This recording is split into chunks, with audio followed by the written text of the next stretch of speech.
оқу үшін, білім алу үшін. Дұрыс айтасың. Кітапта білім бар екен, иә? Кітап туралы не білесіздер? Айтып беріңдерші маған. Мен жұмбақ айтам. Айта ғой, Алина.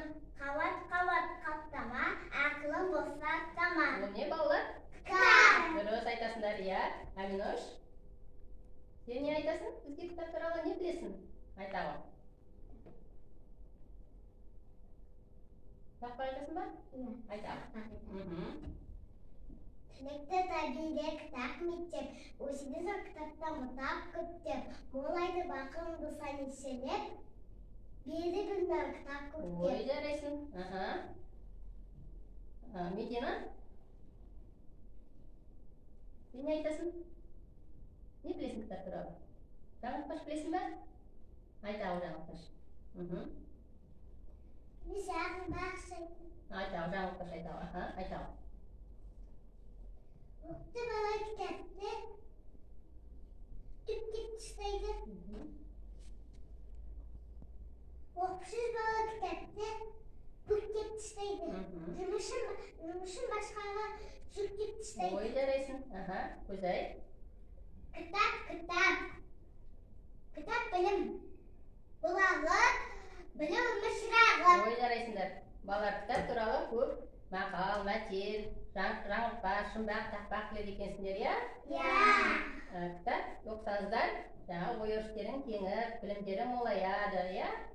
Кітап оқу арқылы біздер өткенге, тарихымызға, болашаққа, жаңағы қоршаған әлемге, ертегілерге саяхат жасай аламыз, иә? Енді мен сіздердің қаншама ертегі білетіндеріңізді білгім келіп тұр. Мен қазір сіздерге сұрақтар қоямын, иә? Мұқият тыңдаймыз. Балалар айтыңдаршы, қай ертегіде мысық құйрықсыз қалады? Мақтамыз. Дұрыс айтады. Ешкімен түлкі. Дұрыс. Иә. Ал қай ертегіде ешкінің балаларын жеп қояды? Қасықтар жетілақты жеп қояды ешкінің балаларын, иә? Ал қай ертегіде жаңа терезенің алдына суытып қоятын еді атам әже? Бауырсақты суытып қояды екен, иә? Ал қай ертегіде орман жануарлары жеміске таласады? Алма ертегісінде. Дұрыс айтасыңдар. Сіздер көп ертегі біледі екенсіңдер. Жаңағы Ғабит Мүсіреп атамыз айтқандай, кітап оқудан тыйылсаң, ой ойлаудан да тыйыласың деген. Сондықтан кітапты жаңағы оқушы кездерінде де, студент кездерінде де, ересек, үлкен қыз бен жігіт болғанда да оқып, білімдеріңді молайтып, жан-жақты болуға тырысамыз, иә? Кітапты берері мол екен. Кітапты ұқыпты ұстау керек, жыртуға, сызуға болмайды екен, таза ұстау керек екен. Иә?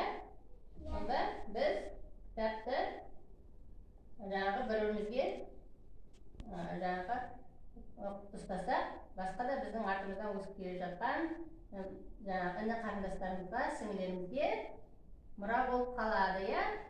Бұл бізден ата-бабамыздан мұра болып, әртүрлі тарихтар жазылып, біздер сол жазылған жазбалар арқылы көп нәрсені білдік, иә? Жаңағы түрлі елдерге саяхат жасауға болады, кітаппен ертегілерге саяхат жасауға болады. Міне бүгінгі біздің ертегілер кітап еліне саяхатымыз аяқталды. Сіздер өте жақсы қатыстыңыздар. Рахмет сіздерге. Сау болыңыздар.